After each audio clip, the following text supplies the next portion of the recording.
muy buena. Yo voy a tratar de complementar algunas cosas que dijo Néstor con otros puntos que me interesaba plantear, sobre todo tres ejes centrales.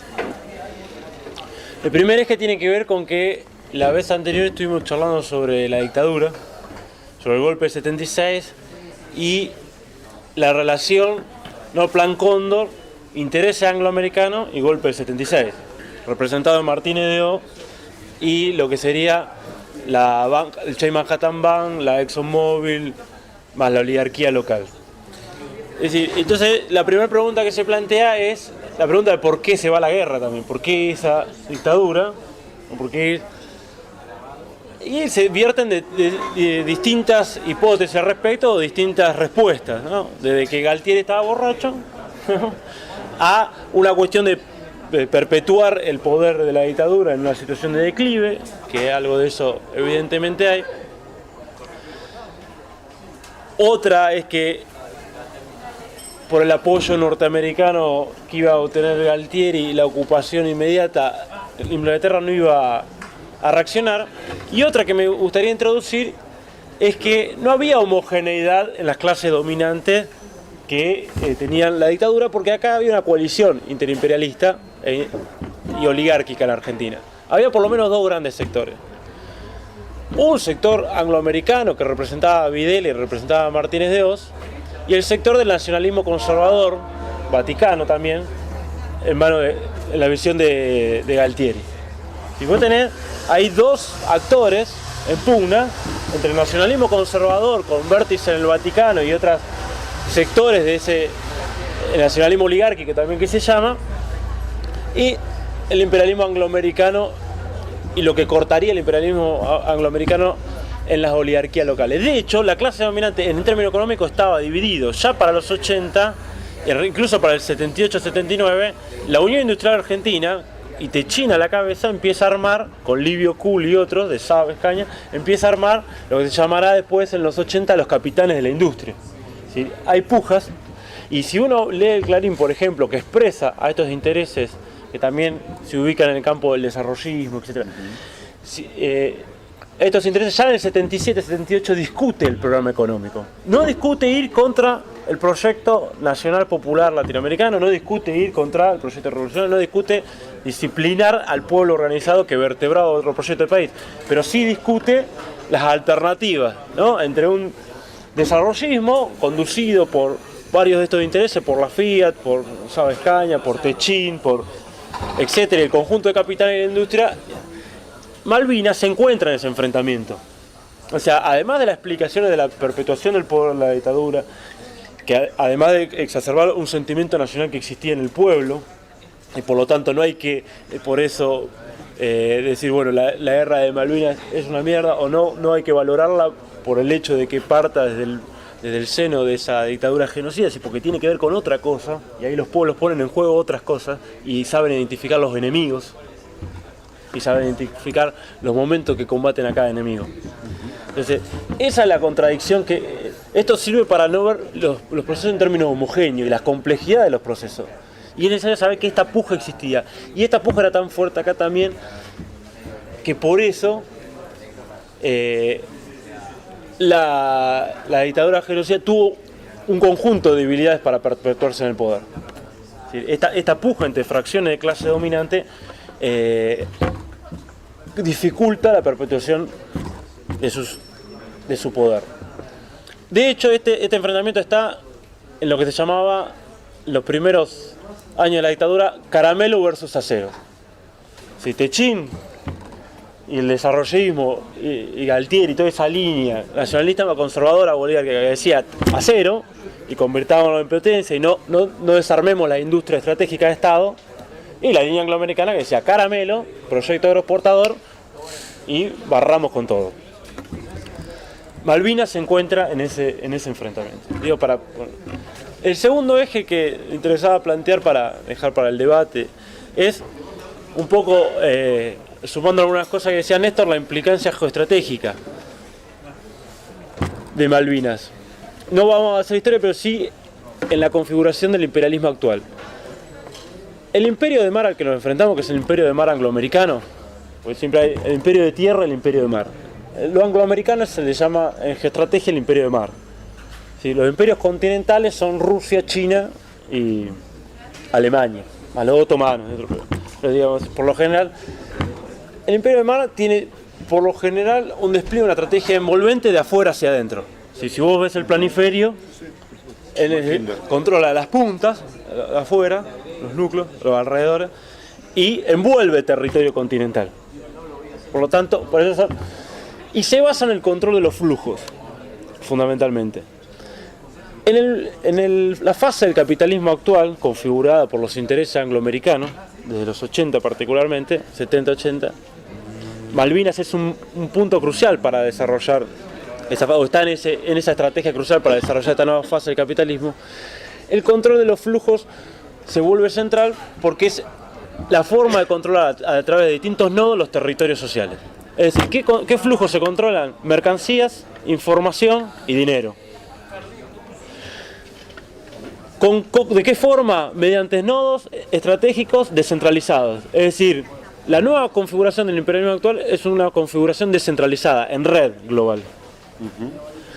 Por eso vos ves que el principal banco del mundo, que es británico, es el HSBC y opera en Hong Kong fundamentalmente, aunque su sede es Londres. Es decir, los núcleos geoestratégicos están dispersos por el globo, operan en red y controlan territorio. Por ahí, pero en Hong Kong, en Singapur, en Dubái, en Londres, en Nueva York, gobiernan los mismos intereses y de ese control de núcleos controlan territorio. Como decía Néstor anteriormente, Malvinas se vuelve en ese sentido un punto nodal. Primero por control militar de un espacio en territorio determinado. En segundo lugar porque en las nuevas ecuaciones navales se están hablando de buques que superan lo que sería el calado y el tamaño del canal del Panamá. Incluso la posible ampliación. Se está hablando de superbuques que duplican la posibilidad. Y esos superbuques no importa que tarden un poco más de tiempo porque está la cantidad de contenedores que llevan, ¿no? Y por eso también se habla de superpuertos o algunos puertos globales. Está la cantidad de contenedores que lleva que hace el negocio igual aunque tarde un poco más de tiempo, es decir, lleva mucho más volumen. Las Malvinas en ese sentido se vuelve central por el control y el paso del océano Atlántico al océano Pacífico. En primer lugar. Segundo lugar, para el imperio global, las Malvinas se vuelve fundamental por la Antártida. Que yo lo mencioné. Sí, porque en la disputa ya se largó la disputa por el Ártico, donde ya empiezan los primeros tiroteos entre Rusia y los intereses angloamericanos. No, y va Greenpeace y se pone en los barquitos siempre que las corporaciones sean rusas, no cuando son angloamericanas. Sí. De los barquitos de Greenpeace. Qué notable, ¿no? No, sí, siempre coinciden con un mismo. Entonces, el Ártico. Ahora, ¿por qué? Porque si nosotros empezamos a tener guerras del agua, recordemos que la Antártida es la principal reserva de agua dulce. La biodiversidad y la cantidad de minerales que en la Antártida es otro elemento fundamental, más el petróleo. En tercer lugar, la riqueza ictícola del mar argentino es una riqueza ictícola más grande del mundo. ¿Por qué? Por el cruce de la corriente del Brasil y la corriente de la Antártida. Es decir, la corriente fría y la corriente cálida producen ahí una cantidad de riqueza de plancton. Solamente la corriente de Malvinas. Claro, la corriente de Malvinas, que no me salía, que casualmente se llama así. Produce una riqueza que hace la riqueza ictícola, con lo importante que hoy es otra de las guerras centrales de los alimentos. El control del agua, los alimentos, la energía. Malvinas está ahí en medio de un montón de recursos minerales, petróleo, alimentos, ¿no? Y el control del mar, es decir, el control del flujo.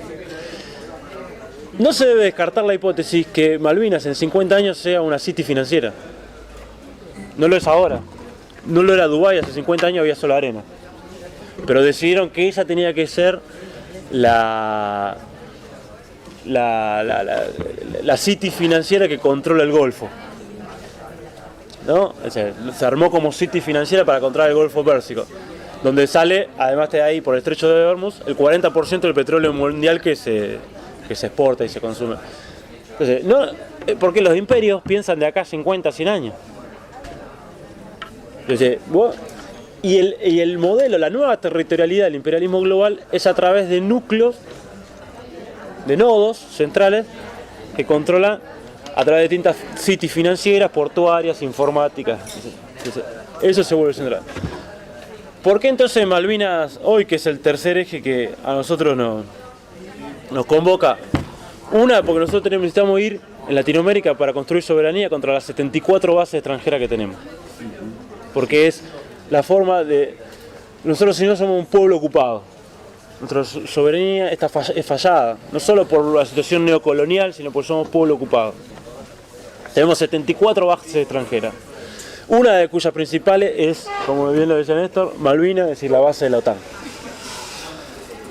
Entonces, eso se vuelve fundamental. Donde los de 3.000 personas que hay, 2.000 son militares. Miren si no es importante. Es una base de puta madre. Claro, flor de base. Entonces, Técnicamente hablando, es una base de puta madre.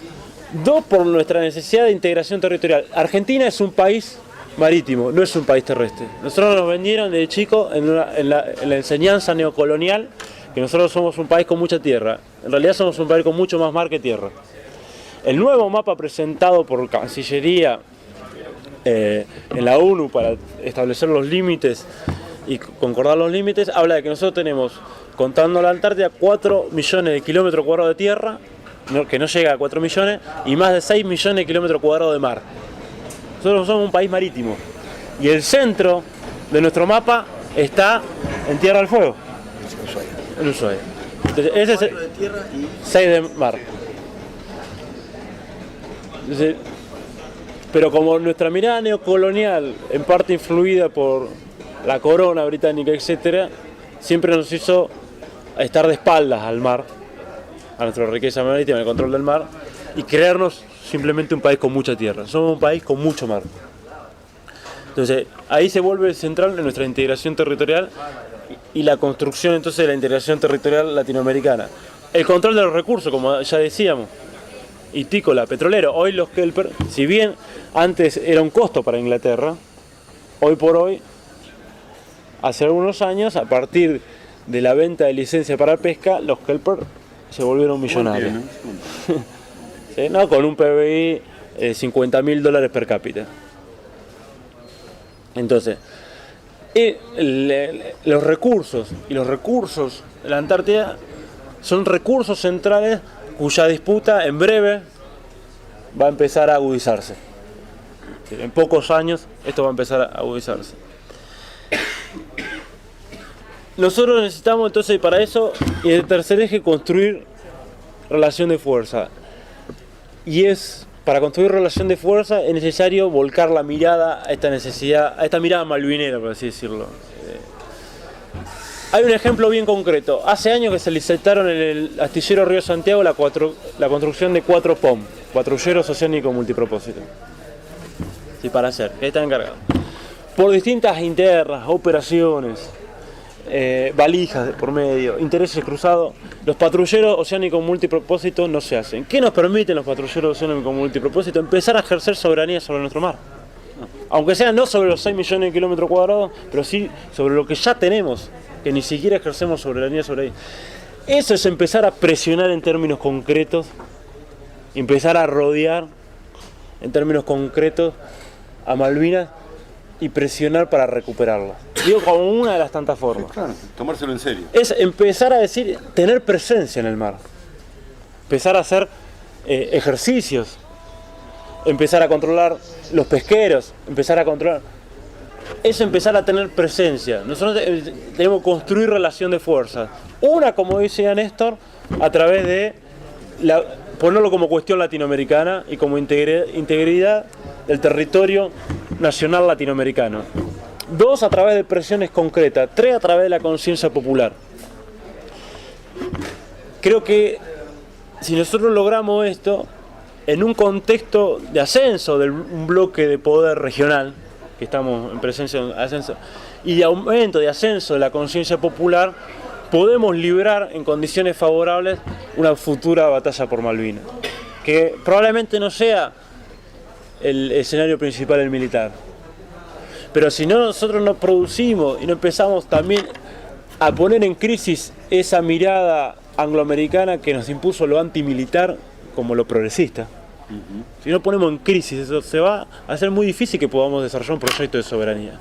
San Martín era militar, Bolívar era un militar, Perón era un militar, digamos, Chávez es un militar. El infantilismo de cierta clase media progre, ¿no? Que asimila lo militar y la guerra como lo reaccionario, lo conservador, eso es parte de la mirada neocolonial que nos impusieron. Porque ellos saben que si nosotros aunque sea no empezamos a recuperar nuestra capacidad de defensa, nuestro ejercicio real de la soberanía sobre nuestro mar, nuestra industria estratégica de Estado, porque aparte después de uso civil y desarrollador de la soberanía y te desarrolla la economía y la industria de alto valor agregado. Porque si ellos utilizaron a los militares para hacernos mierda una vez que coparon las Fuerzas Armadas con la doctrina de seguridad nacional, después son los mismos que destruyeron las Fuerzas Armadas porque sabían que eso es peligroso. Entonces nosotros necesitamos recuperar esa conciencia, es decir, descolonizarnos el discurso acerca de lo militar, acerca de lo de Malvinas, acerca de, como decía Néstor, los chicos que fueron a pelear, que fue un pueblo que se levantó a pesar de que muchos traicionaron. Justamente la desmalvinización buscó que no se diferenciaran las cosas. Exactamente. Entonces, eso me parece que es cosa importante para debatir, para poner en la cuestión Malvinas. O sea, bueno, eso era lo que yo quería. Muy bien.